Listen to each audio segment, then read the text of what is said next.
Bismillahirrahmanirrahim. Assalamualaikum warahmatullahi wabarakatuh. Pada hari ini kita akan sambung lagi pembelajaran kita dalam bab puasa. Hari ini kita guna buku teks muka surat 134. 134. Kita boleh baca sama-sama. Baca dan hayati. Hari ini kita nak tahu berkaitan kepentingan berpuasa Ramadan. Apa dia kepentingan berpuasa Ramadan? Kepentingannya yang kita bincangkan sini ada 3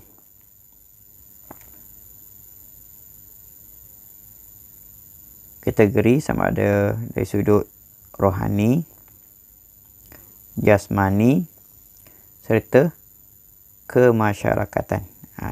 Kita bincang dari 3 sudut kepentingan berpuasa Ramadan. Yang pertama, kita tengok apa dia kepentingan berpuasa Ramadan untuk rohani, untuk dalaman kita rohani, untuk dalaman. Apa dia kesan dia ataupun kepentingan dia? Baik, kepentingan dia yang pertama, mendekatkan diri kepada Allah. Antara kepentingan berpuasa di bulan Ramadan, dari sudut kerohaniannya, dapat mendekatkan diri kita kepada Allah dengan berpuasa tadi. Dan yang kedua, dapat melatih diri agar bersifat amanah, ikhlas dan sabar. Rohani ni benda dalam. Disebut sini dapat melatih diri agar bersifat amanah. Kita puasa ataupun tidak puasa, orang lain tak tahu, maka di situ untuk menguji amanah kita. Dan begitu juga dengan keikhlasan kita beribadah kepada Allah Subhanahu Wa Taala, itu ikhlas ataupun tidak, serta kesabaran. Kita menahan diri untuk tidak melakukan perkara-perkara yang membatalkan puasa. Itu dari sudut rohani. Dari sudut jasmani fizikal ataupun tubuh badan kita. Apa dia kepentingan berpuasa bulan Ramadan ini kepada tubuh badan kita? Yang pertama, ia dapat menghindarkan penyakit yang berpunca dari perut. Kerana berpuasa ni kita menahan makan dan minum, maka dengan perbuatan tersebut ia dapat menghindarkan penyakit yang berpunca dari perut. Kerana perut kita di siang harinya kosong, tidak seperti hari-hari biasa penuh dengan pelbagai makanan. Yang kedua, kesan yang terbaik untuk jasmani kita, untuk tubuh badan kita dengan berpuasa tadi, dapat merehatkan organ dalaman badan. Dapat merehatkan organ dalaman badan. Daripada terus ia berfungsi tidak henti-henti, contohnya organ dalam perut, dengan kita sentiasa makan, maka organ dalaman khususnya bahagian perut tidak henti-henti bergerak. Maka dengan berpuasa tadi, dia ada waktu rehat untuk organ dalaman tersebut. Itu kepentingan ataupun kebaikan di sebalik puasa Ramadan.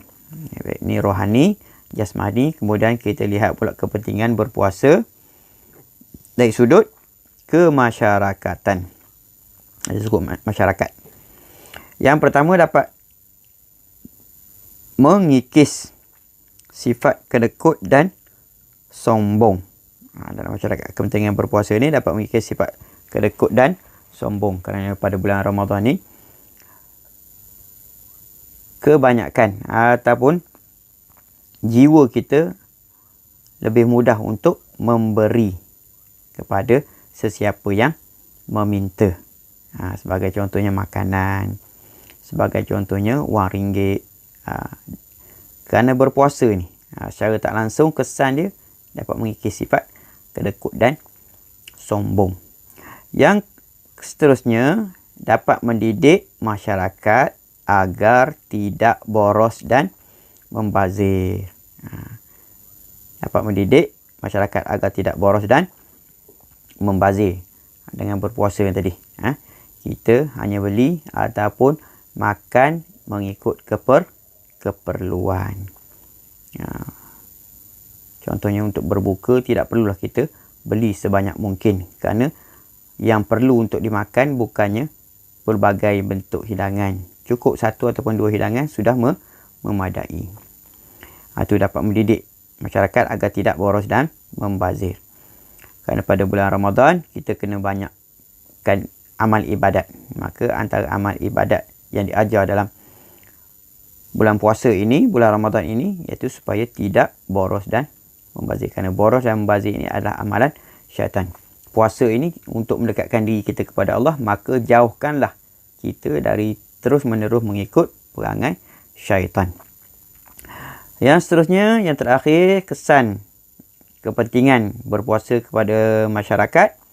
Apa dia? Menyemai perasaan kasih sayang sesama manusia. Dengan berpuasa ni kita dapat rasa bagaimana kesengsaraan, bagaimana keperitan mereka yang tidak mempunyai makanan untuk dimakan. Sepanjang hari mereka tidak makan. Maka kita yang dilatih oleh Allah Subhanahu Wa Taala dalam bulan puasa ini, bukan seharian tak makan, lebih kurang dalam 12 jam kita menahan diri dari makan dan minum. Maka di situ secara tak langsung kita akan timbulnya perasaan kasih dan sayang kita kepada manusia yang lain. Itu dia kepentingan berpuasa di bulan Ramadan. Baik, kita lihat di bawah ni pula, puasa ialah amalan wajib. Wajib umat Islam yang memberikan banyak kebaikan. Melalui puasa, umat Islam dapat membentuk akhlak yang mulia. Ini antara kepentingan-kepentingan tadi yang kita baca. Inilah kebaikan-kebaikan yang kita dapat di sebalik puasa pada bulan Ramadan. Baik. Seterusnya, Ustaz nak kamu siapkan latihan ini, iaitu sila senaraikan kepentingan berpuasa Ramadan. Yang pertama, dari sudut kerohanian, ada dua tadi. Kamu salin yang atas ni, dua. Ni satu, ni dua. Yang seterusnya, dari sudut jasmani, juga ada dua. Awak di sini, jasmani. Satu, dua. Dan yang seterusnya, masyarakat, kemasyarakatan. Dia ada tiga. Kamu senaraikan yang tiga ni. Satu, dua, tiga. Okey. Mana kamu salin lah nota tu. Salin dan hafaz. Guna buku tulis ulum. Salin dan hafaz. Ada dua. Ini dua. Ini tiga. Ada 7 isi penting yang perlu kamu hafal. Itu saja. Wallahu alam. Assalamualaikum warahmatullahi wabarakatuh.